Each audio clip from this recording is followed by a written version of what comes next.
Welcome back to the channel, and today a quick review for this, The Count of Monte Cristo by Alexandre Dumas. Now this is a massive book.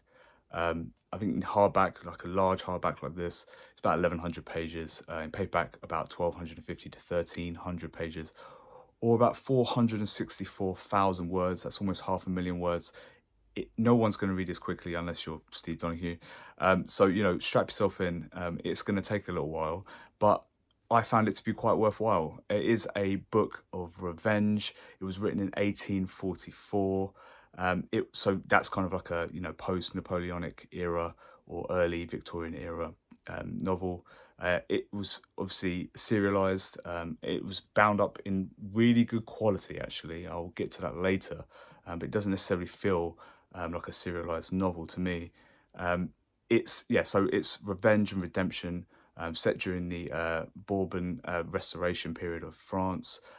We follow Edmond Dantes, who is a fantastic character. Sometimes in these books, I find the main character isn't really the draw. I really enjoy a lot of the side characters in these books usually. But in this one, Dantes, I've got no complaints at all. He's really easy to root for, probably because he gets double crossed so badly in the early parts of this book. You just want to see him get his, basically. He's just surrounded by scoundrels, just terrible people.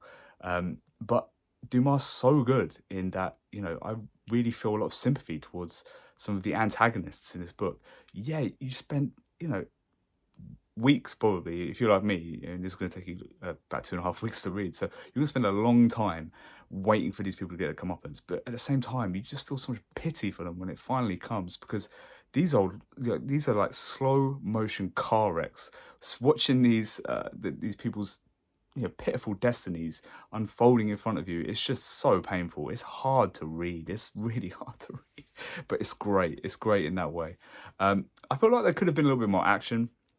Coming off of The Three Musketeers that I read literally less than 2 months ago, where there was quite a bit of action.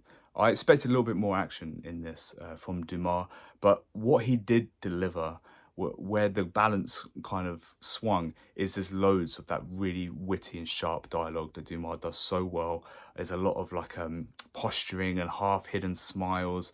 The delivery of some of the lines is, you kind of have to make the timing up in your head, but it's just so perfect. It's written so well, it kind of does the work for you. So it's not perfect. It's not a perfect novel. I'm sure some people will say it could have been shorter. Some people could have said there could have been a little bit more action in there. But at the end of the day, it had me hooked for almost 500,000 words. It kept the pages turning. I never really felt bored. And that just goes to show that this is a classic that has aged very well. I'd actually give it a 4.6 out of 5.